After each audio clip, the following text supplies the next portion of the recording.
Hi, and welcome to another episode of Movified. I'm your host, Mark Hirschi, with Salmon's Transfer, located in Vancouver, British Columbia. And today I have a friend of mine that's also Canadian. Why don't you go ahead and introduce yourself? Thank you, Mark. My name is Tiam Behdarvandan. I started Let's Get Moving, and we're franchising all over North America, Canada, and US. And I'm so happy to be here. Thank you.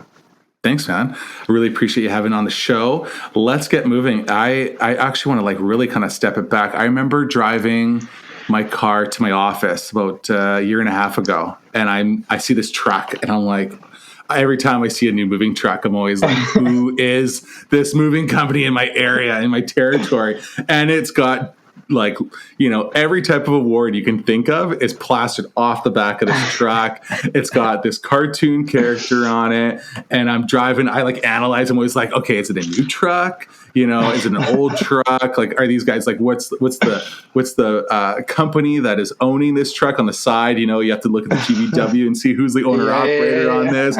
So I'm staring at this and I'm like, oh God, go back to my office. I'm like, let's get moving. Who are these guys? And it's just, it just blew me away because here was a company I really didn't know about. And I was like, they're part of this membership. They're part of that membership. And it was this almost an excitement, but also kind of I was afraid of who is this moving company that's stepping into my territory. I didn't even know this. Oh yeah, I was so surprised because your guys' branding was really on par with a Standout. You see lots of trucks that are coming out there, and they'll either be basically all white and then have a small logo on there. But then you see other trucks where they've really, chosen a cityscape, or they really focus on each city that they're located in. But your branding has really stayed on par with all across Canada, and now going down south into all of North America. What made you guys come up with that logo and having that concept to have all your awards plastered everywhere? Well, thank you. I appreciate the kind words. That means a lot coming from you. And we won those awards, and we started to put them all over the website, and we realized that people were engaging with those awards and they liked them. So we kind of started to take advantage of that and put them everywhere to show, especially a driving billboard. And everywhere we have any opportunities, we try to do the best branding to get attention and stay as far as possible from the competition and show that, we care about looks and branding and, taking care of the customers and so on. So that was the goal. But the logo initially, it's actually been changed a couple of times. It was designed by a guy who actually works for BMW, and he designs concept cars over there. He was my friend's brother, so I kind of got his help and got a really, really good expert to deal with that design. And so, that the actual character, did that come later? Did you come up with Let's Get Moving, and then down the line you came up with the character to be the brand? Yes, nice. Correct. That became the mascot afterwards, after we really worked on it and put logos on him, put uniforms on him. We made him into a Let's Get Moving character. That's awesome. Now, how long has Let's Get Moving been around? About 14 years, when I was 19 years old. 14 years. Wow. So when you were 19, you were already living in Toronto? Mm-hmm. Exactly, yes. And were you working for a moving company before that? Or were you just all right, let's just give this a go? Yes, I was working for a moving company while I was studying in university, and that was my part-time job. And I worked for a company called You Move Me. They're the 1-800-GOT-JUNK sister company, the moving company in Toronto. And there was a guy that used to work there. We were like, man, these guys make so much money. We're bringing huge bills. Let's open our own company. We'll charge $85 an hour. It's good times back then. Yeah. And he didn't go ahead with it. And I stuck to the idea. I was like, these guys are making too much money. I need to get a truck. I need to go out there and start a moving company and do this while I'm studying. So that was really the initial kickoff where it gave me the idea to go out there and do that for myself. Did you start it then with a buddy of yours and kind of got the brand going, or are you the sole owner of Let's Get Moving? Like, how did that work when you first started? Did you get some financing to buy a truck? Like, you're in school, right? So it's where's who's the sugar mama in this, right? Like, where's this money coming from to get the company going? Yeah. So no, that buddy of mine actually left the country pretty immediately. So we didn't go ahead with anything. I did start this on my own. I did buy I think it was like a $20,000 truck, a 20-foot truck that I bought with actually it was my dad's like credit score, which kind of helped me. He guaranteed co-signed for me, and we put a little bit of down payment, like $3,000-$4,000, and then we got a truck. And to be honest with you, I had a horrible time with starting a business because I thought, you just get a truck, you go out there, provide great service, and business will come. Sure, and it's far from that, right? And it's far from that, especially in this day and age. People are coming up with very creative new ways of advertising. So, and Google advertising is expensive. So everything was really tough for me to get started. I didn't know anything about CRMs, about systems, about phone lines, about website, nothing really. I really knew nothing. And I started going into deliveries a little bit, which was not fun. I was losing a lot of money with regards to not being able to sometimes, pay for maintenance or change tires or brakes. And, after a year or so, I realized that this delivery thing is never going to work out and there's never going to be money in my pocket doing this. So I went back to the drawing board and I literally went back home. I remember it was at night and I just was like at the end of my line with everything, with no money, no hope, no nothing. And I went online and I typed in how to grow a moving company. Sure. Simple as that. And that's when I slowly started getting into, advertising and getting into some Google and online bookings and so on. And then after a while, I met Louis Massaro online, and I was on his live Facebook video where I asked a question. Then he gave me the Moving Sales Academy course for free at that time, and then he invited me to his first seminar in. I think it was in Scottsdale. I forgot where it was, but that was the first initial stages of my starting a moving company. It was not fun at all. So when you met Louis and you kind of got that sales academy going, we're talking what, 2017? Yeah, and I had about 3 or 4 trucks at that time. Yeah. Yeah. So you were trying to operate and trying to get things going, struggling as like a new moving company owner for like 6-7 years. That's right. Without giving out hope. You were just trying to make it work. That's right. Yeah. So I mean, and for the listeners that are tuning in, I mean, the struggle is real. And I know Tiam's seen it. I've seen it. You get guys like Tiam, when he was working at You Move Me, that go, hey, I can do this on my own. This owner's making, good money. These guys are racking in, the $1,000 moves all the time. And they go, hey, I can do this on my own. But it becomes a huge struggle because you don't really know marketing. You didn't really realize the back end of the admin side of things. You're trying to figure out QuickBooks. QuickBooks wasn't probably even like online back then, or as simplified as it is now. And you're just hoping that every customer is almost paying cash because you're going, I don't want to do the books. How do I get a merchant account? And how do I do that? Right. And the next thing you know, a truck breaks down or you hired a guy that totally shits the bed and has damaged your truck. And now you don't have that truck. You're not making any income. It's real. So it's real. When you started working with Louis and having these systems that you were learning to put into place, how is that? Did you just start growing automatically? Or oh, okay, this is how it's done, and you put all the work in, or were you turning around and going, okay, I'm just gonna get other people to do it? Great question. And if I may just add something to the last thing you said, about merchants and everything, I just want everybody to know that it's not as simple as just knowing, oh, now I need a merchant. I need a credit card company. the crazy part is that, when you open a business, anybody and everybody is trying to take advantage of you.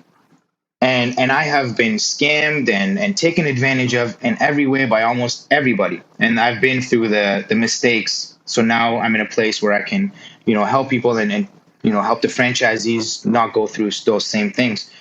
So I signed up with a merchant initially, and I didn't understand that, credit card fees and so on. And I signed up with anybody, and you just think that everything's standard and everything is normal, and nobody has bad intentions, or nobody's trying to add an extra percent here and there. Meanwhile, anybody that gets a chance to take advantage of new business owners, they will in every way possible. So please be careful wherever you sign. Always do your research and make sure that you know what you're signing, and if this is industry standards. Like, for example, when I signed up with a merchant, they wanted to charge me like 2%, and now I have a merchant where I'm paying 0.05% at base rate. So I just want everybody to know that it's not as simple as just knowing, but also knowing that what is the right thing that you should get, and don't just sign anything, because people are out there to take advantage of business owners, especially new ones. So that kind of leads me into the situation where I'm starting off a business. I got a couple trucks, and I want to start getting into charging credit cards. And you're talking about the situation you're in now with, okay, great. I'm a large company. We're doing multi, 6-7 figure numbers. So that merchant company is going, hey, you know what? No worries, TM. I got you taken care of because you're pumping that much. But what about the guys that are only doing maybe 100,000 a year, $500,000 a year? Like, can they still? Are you saying there's those companies out there for them as well too? Like, just do your due diligence, or like just make sure you're negotiating. What would you say to that startup company? Because you're saying do your due diligence, but they still end up going, okay, well, here's my DocuSign. I'm kind of strapped. I need to go with them because I don't think I can get it anywhere else. Is that like a no, keep trying, or work with what you have?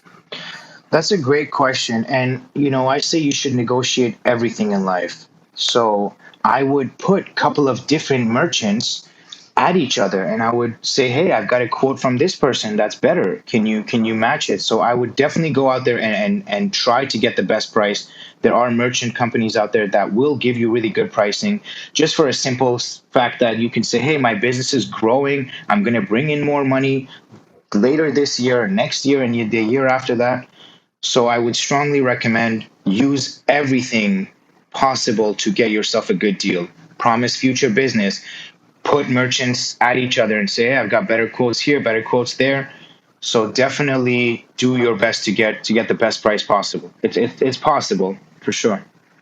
Now, you were saying that you've been scammed and fucked over by so many people. Can you elaborate? And I know we were talking about the merchant accounts, but what about the situations with trucks and everything? Like, did you have like a crazy story or a situation that's happened? Of course, absolutely. Great question. And most definitely, I would definitely say watch out for merchants, save all your money, and pay the least amount possible for merchants for credit card services.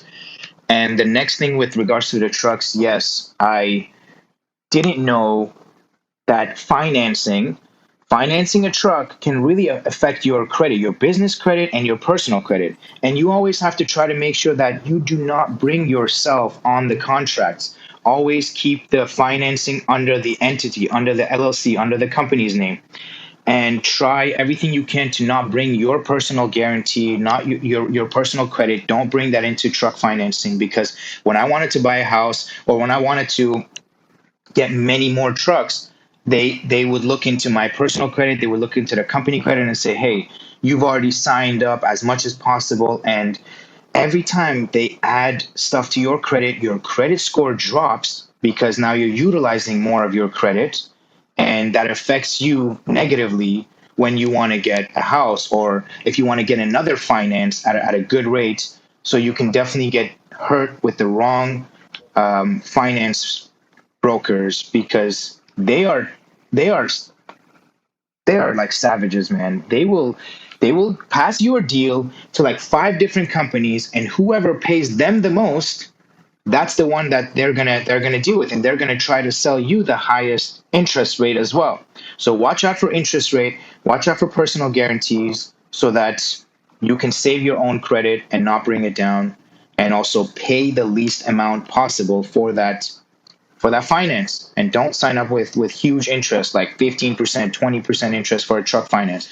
That's not normal. And there are finance guys that are out there offering these deals, and some people, they don't read the The fine applications print. properly. Yeah, Yeah. exactly. And they just sign. Yeah. And then you look at an economy that you're in right now. I was talking to some guys, oh, great, 2022, explosive year. Let's buy like 5 trucks and let's finance these trucks and let's get everything going. And then 2023 hits and they're like, okay, where's that on the contract where I can get out? Where can I send these trucks back? Because there's no business, right? Like, make sure you read the fine print. I mean, and That's that right. kind of goes back with, if you went back in time, right? So think of like young Tiam. It's 2012. Let's say, you're a year or two in the business. What would you tell yourself then as opposed to now? Like everything you've learned in the last 15 years, what would you tell yourself to do? Like something, don't do this. And then also something, hey, make sure you do this. Number one, I would tell myself everything is going to be okay. Calm down. That's the number one thing. Stop worrying, because I think that I'm a worrier, and I worry very easy. I stress very easy, and I would tell myself to stop caring about the little things, because the big picture, everything's always going to be okay. And the things to do, one of them would be exactly what I just mentioned. Stop signing your personal guarantee on all these finances. I've got, I don't know, I think 75 trucks, more than 75 trucks in my 7 corporate locations.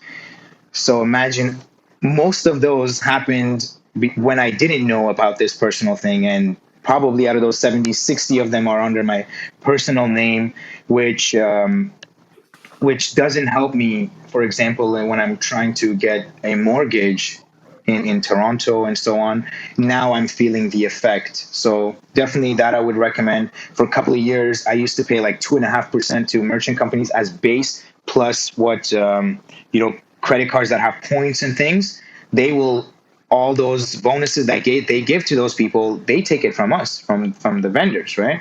So it's Right. usually there was the base price plus the additional fees. So I would say be really careful, what you sign. And I also signed up for a really big warehouse that I didn't need. I'm in a 5-year contract. It was more of the COVID times, crazy times, and I'm like, yeah, let's get trucks, let's get warehouses, let's do this. So I would be careful when renting a big warehouse and signing up for merchants, buying trucks, those big expenses. Make sure you really think through them before you sign the contracts, and try to envision the next 5 years. Would you have went back in time to say almost to invest in warehousing? Was that ever something that you had thought about? Kind of because we were saying don't get another warehouse. I remember 2 years ago, my company we were so busy, we were overflowed in our warehouse, and goes, okay, I'm going to go rent another warehouse. Why not? Right? Like let's go get another one. We can expand. We can get bigger. We can sublease.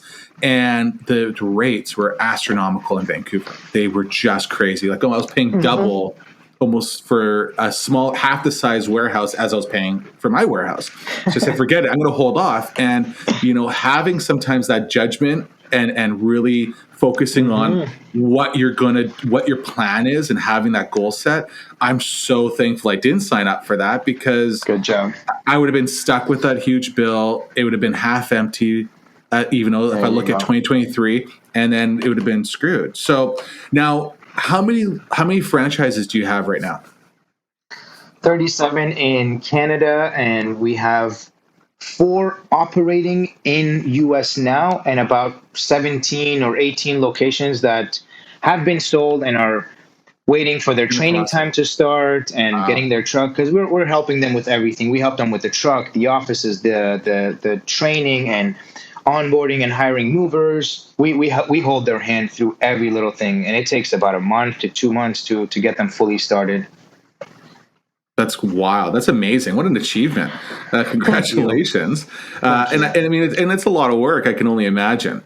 So it's like you were telling me earlier, it's some, sleepless nights and lots of flying around, lots of trade shows. That's right. But, both of us being from Canada, we Yeah. know two major names that were happening in the industry. And that was two small men with big hearts. You look at a company like Williams Moving. I don't know if you remember Williams Moving and Storage. They were nationwide across Canada back in the day. And if I start out with Williams, here's a company that had a really strong reputation. They built up across Canada, had multiple locations, but and they were around for a long time, but generationally, they imploded, right? Like, Wow. the company was filling their pockets maybe more with more money than they should have, wasn't going to the employees. You look at a company like Two Small Men with Big Hearts, they franchised, they grew huge for a period of time, and they were not having maybe the right franchise owners in place. Maybe they were, maybe they weren't. But what ended up happening is their strong marketing push was a negative one. So when I think about these type of large entities that had multiple franchises, they probably had like 20, 30 locations. What does Let's Get Moving do to make it like, what do you focus on to make sure like that doesn't happen to yourself? Right. You get so big, you are all across North America, and you're like the next Subway, right? So of moving companies, but there's the quality that people are expecting. What do you do with the franchise? Like, is there like an exit door? Do you like check in on them and say, hey, boom, get the fuck out of here, right? You're done. You're not honing up to this type of quality. How do you make Let's Get Moving stay top quality when you are finding a franchise owner? Great question. So it starts with the vetting process, making sure we've made our hasty decisions with certain locations, and we got some people that we are currently working with to turn them into better franchisees and to follow our steps that create success. And they just need a little bit more hand holding. So now we know the people that are self-motivated and are willing to put in the work without so much pushing. So we know how to get really the right people now.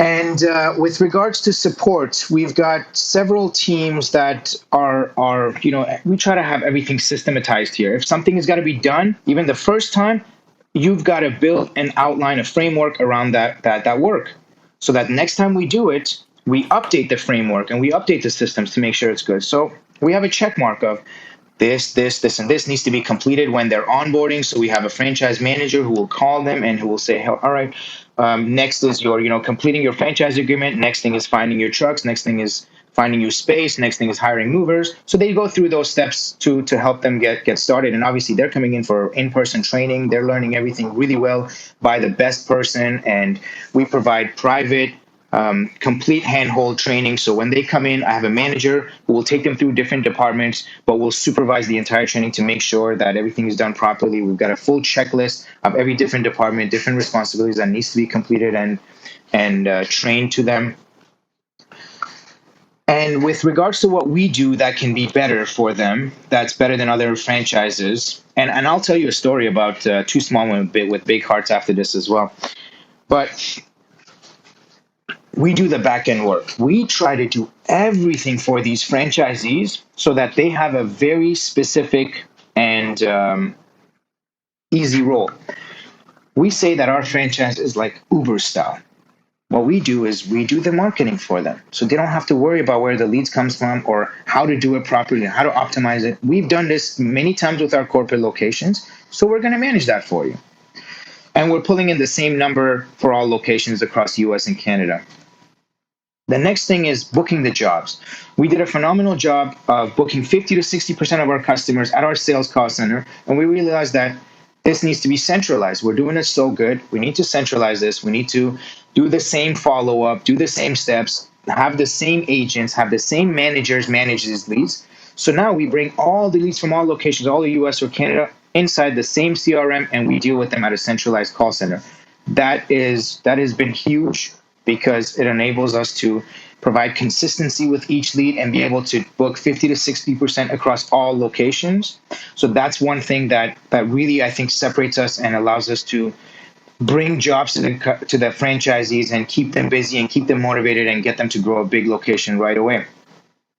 And the next thing is, so we do the marketing, we do the sales, and then they come in as our partners and go execute the service. They collect the payment, and at the end of the month, we collect our 14%, which is the 6.5% royalty, 7.5% for the call center. Now we do have another service which is optional after they have executed and completed the service. It's called the Centralized Customer Service Department. So I've got a team that is amazing at dealing with angry customers or damages, any sort of claim, bad reviews. We know how to deal with those really well. I've got a guy who's been with me for 6 years. His name is Roger. We call him the Terminator at the office because he's so good at closing cases. Customers call in angry, I want $1,800 for this broken TV. Well, no, ma'am, this is what you signed up for, and we are so sorry. We're very apologetic always, and we win them over the phones. And we tell them, hey, this is what you signed for, but we'll add a little bit more, and we'll do this. We'll make you happy. And most importantly, we get a settlement form. We get a settlement form signed because we want to make sure that if we're giving you a big discount and we're going out of our way to make you happy, to make sure that, even if it's unreasonable, we're making you happy. So you have to sign this form that you're not going to leave a bad review, that we are settling this matter right here and now.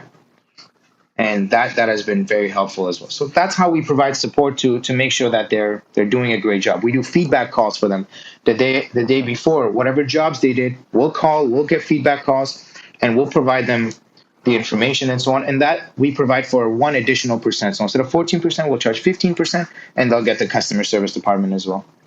That's great. That setup doesn't happen overnight.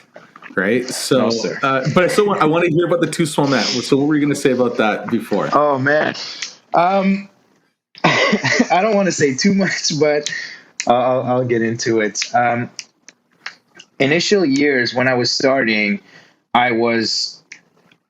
had my own truck, and I also ended up while I was doing deliveries, I actually ended up doing some moving for other moving companies as like owner operator. I came in with my own truck, sometimes even my own guys, and I would do the job. They'll pay me more than regular. So I met this guy, great guy, lovely guy. I still have a lot of respect for him, and I'm still like good friends with him. His name is Andrew Taranowski. I remember this was a long time ago, by the way. This is maybe like 8 years ago. So he was friends with the Two Small Men, the owner, the franchisor, the main guy. So after a while of doing business with me, he liked me. He said, hey, you know what? Why don't we become business partners? I see you have Let's Get Moving. You've done a great job growing it and whatever. So why don't I just give you 50% of my company for free? Just help me bring it up and help me manage it. And you know what? It was kind of like, this makes sense. I already got a moving company. I could use more jobs. Sure. And I'm already on this path of growth. Let me bring them with me.